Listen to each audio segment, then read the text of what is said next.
आप सभी को मेरा नमस्कार। दोस्तों, 31 मार्च पास में आ रहा है। दिन बहुत कम है, लेकिन इसमें बहुत सारी महत्वपूर्ण काम हमें पूरे करने हैं। कौन से काम हमें पूरे करने हैं, ये हम जल्द जल्द देखते हैं।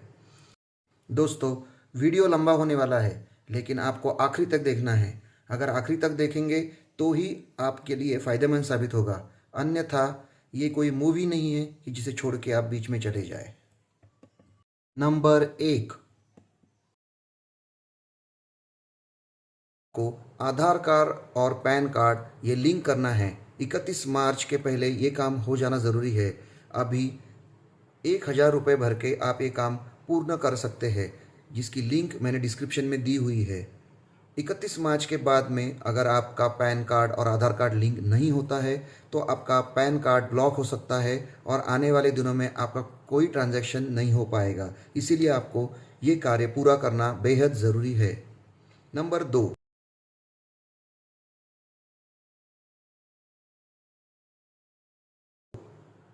अगर आपकी कोई इन्वेस्टमेंट म्यूचुअल फंड्स या इक्विटी में है तो आपको 31 मार्च के पहले उसके नॉमिनेशन की व्यवस्था पूरी करनी है। डिस्क्रिप्शन में मैंने आपके म्यूचुअल फंड के लिए 2 लिंक्स दी हुई है। आपको दोनों लिंक पे जाके नॉमिनेशन की कार्यवाही पूरी करनी है। अगर आपके नॉमिनेशन आपने करके रखा है तो उसमें आप उसे अपडेट कर सकते हैं, उसको बदल सकते हैं या उसको जैसा है वैसा आप चेक भी कर सकते हैं। लेकिन याद रखिए 31 मार्च तक ही ये चीज़ें आप कर पाएंगे, अन्यथा आपका म्यूचुअल फंड अकाउंट भी आने वाले दिनों में फ्रीज हो सकता है। इसीलिए दोस्तों, ऐसी नौबत ना आए, इसलिए आप तुरंत आपका नॉमिनेशन प्रोसेस पूरा कीजिए। नंबर 3, दोस्तों, भारत सरकार ने बजट के प्रावधानों के तहत 1 अप्रैल 2023 के बाद में होने वाले सभी 5 लाख के ऊपर के इंश्योरेंस के इन्वेस्टमेंट के ऊपर टैक्स शुरू कर दिया है। इसका सीधा मतलब है आपको मिलने वाले जो पैसे रहेंगे उस पे 5 लाख के ऊपर के जो भी रकम है उस पे आपके आय के तहत आपको इनकम टैक्स भरना पड़ेगा। अगर आपको इसमें छूट चाहिए तो आपको 31 मार्च तक 5 लाख और उसके ऊपर की रकम तक का इंश्योरेंस अभी निकालना होगा। अगर ये आप करते हैं तो आप आयकर के प्रावधानों के अंदर छूट प्राप्त कर सकते हैं। नंबर 4, दोस्तों, आपको टैक्स प्लानिंग करना भी ज़रूरी है। हर एक के जहन में टैक्स आता है और 31 मार्च 2023 के पहले हमें इस साल के टैक्स में छूट प्राप्त करना अनिवार्य है, अन्यथा हमें ज़्यादा इनकम टैक्स देना पड़ेगा। दोस्तों, हमें कौन से प्रावधानों के तहत इनकम टैक्स में छूट मिल सकती है।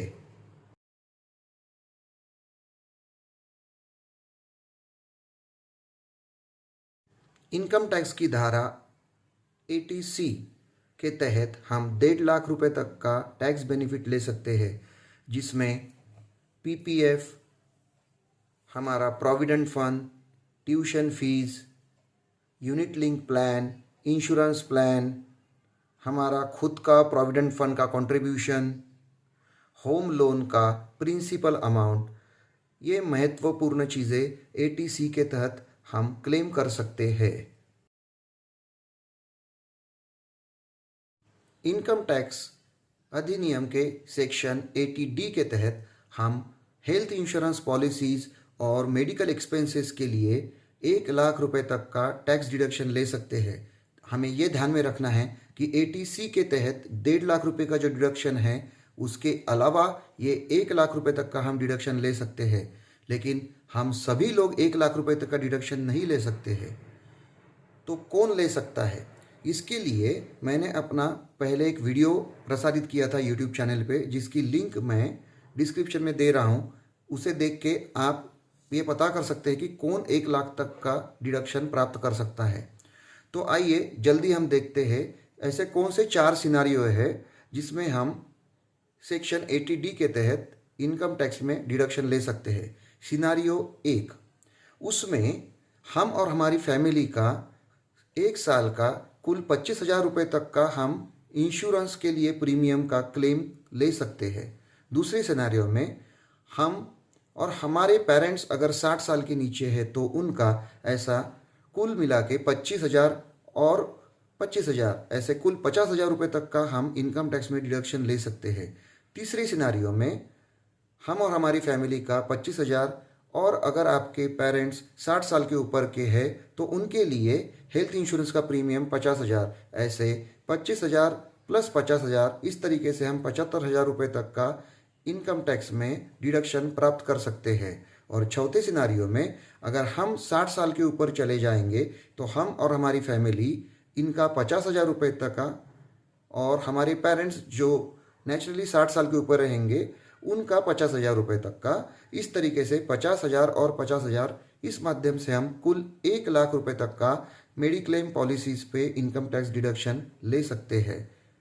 और उसमें आपको ये बताना चाहता हूँ कि अगर हम हेल्थ इंश्योरेंस पॉलिसीज़ 3 साल की एक साथ लेते हैं तो हमें 4 साल के लिए इनकम टैक्स में छूट मिलती है। ये एक अनोखी चीज़ है जिसके ऊपर बहुत लोग ध्यान नहीं देते। तो ज़्यादा से ज़्यादा लोगों ने 3 साल की पॉलिसीज़ लेना लाभदायी साबित होता है क्योंकि उसमें प्रीमियम कम लगता है और ज़्यादा साल के लिए टैक्स में बेनिफिट मिलता है।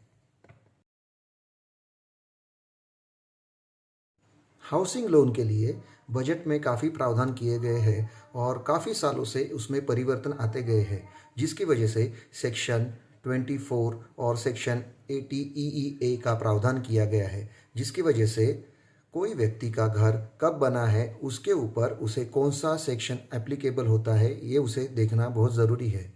लेकिन मैं होम लोन के ऊपर सेक्शन 80C के तहत होम लोन का प्रिंसिपल अमाउंट हम 1.5 लाख रुपए तक मैक्सिमम क्लेम कर सकते हैं और सेक्शन 24 के तहत हम 2 लाख रुपए तक का होम लोन का ब्याज का डिडक्शन ले सकते हैं। अतः सेक्शन 80 EE के तहत हम होम लोन के ब्याज का 1.5 लाख रुपए तक का डिडक्शन ले सकते हैं। इसके लिए अधिक जानकारी के लिए आप आपके CA से या टैक्स कंसल्टेंट से बात कर सकते हैं और आपको जो एप्लीकेबल टैक्स है उसकी जानकारी लेके आप रिटर्न फाइल कर सकते हैं। तो ये शॉर्ट में हाउसिंग लोन के ऊपर मैंने आपको जानकारी दी है और पूरी जानकारी या महत्वपूर्ण जानकारी मैंने शीट में भी शेयर की हुई है।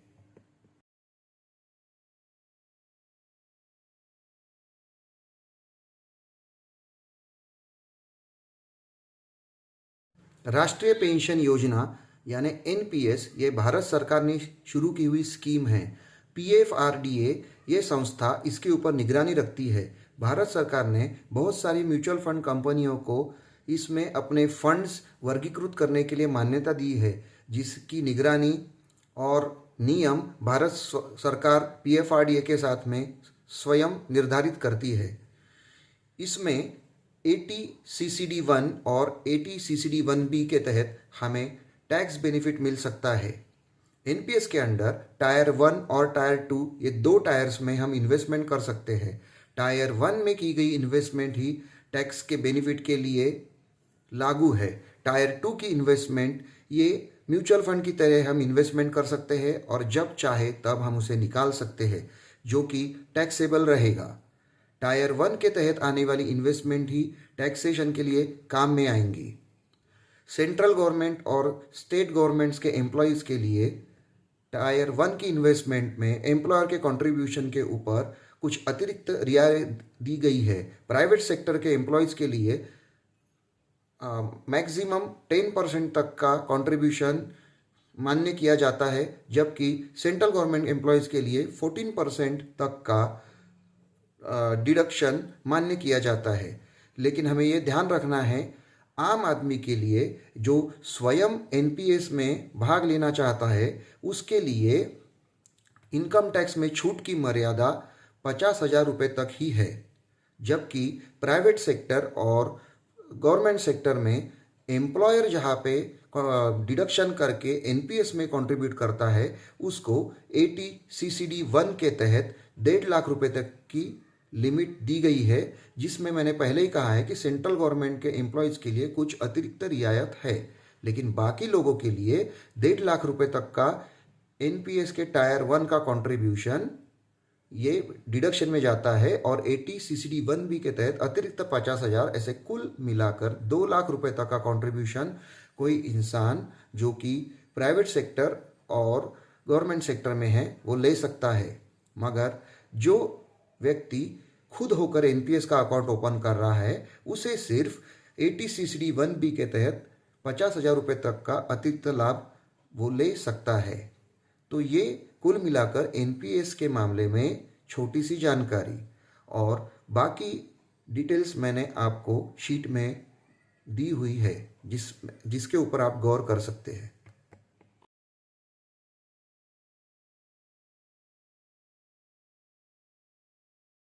इनकम टैक्स सेक्शन 80G के तहत हम जो भी दान देते हैं वो इनकम टैक्स में डिडक्शन के लिए पात्र है। इसके ऊपर कोई मर्यादा नहीं है, ये बात हमें ध्यान में रखनी है। मगर हम कहीं पे भी दान देंगे तो क्या हम इनकम टैक्स में रियायत पा सकते हैं? जिसका जवाब नहीं है। इनकम टैक्स के नियम में साफ लिखा गया है, जहाँ पर जैसे सरकारी क्षेत्र है, जैसे कुछ prime minister fund, chief minister relief fund, ये जो फंड्स है यहाँ पे आप जो डोनेशन देंगे वो 100% तक कर मुक्त है।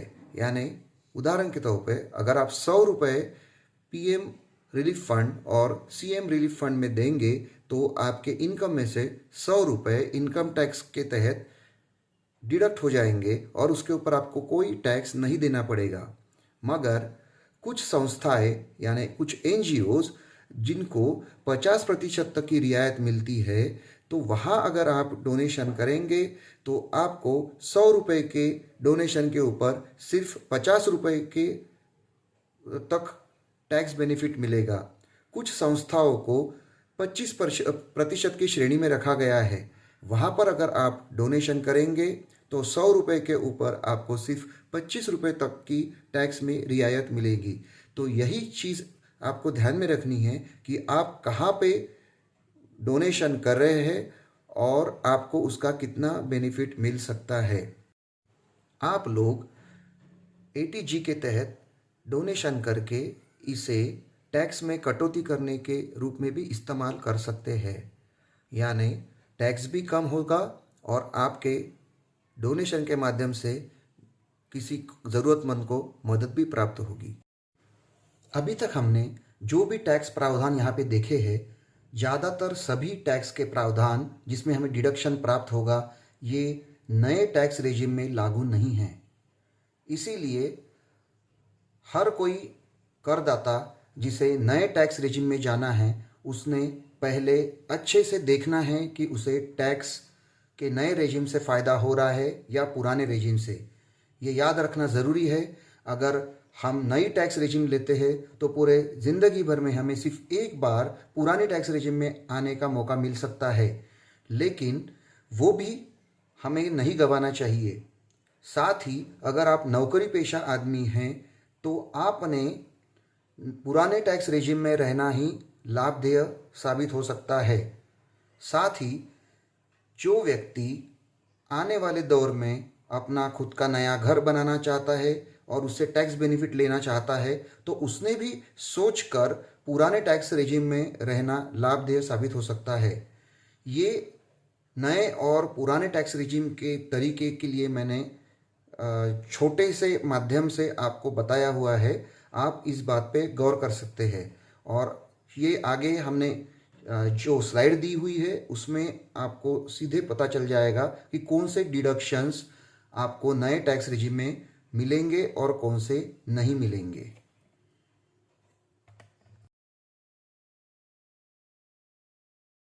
दोस्तों, इस वीडियो में मैंने आपके ज़्यादातर टैक्स रिलेटेड प्रश्नों का उत्तर देने का प्रयास किया हुआ है और जानता हूं कि इससे आपको बहुत हद तक लाभ मिलेगा।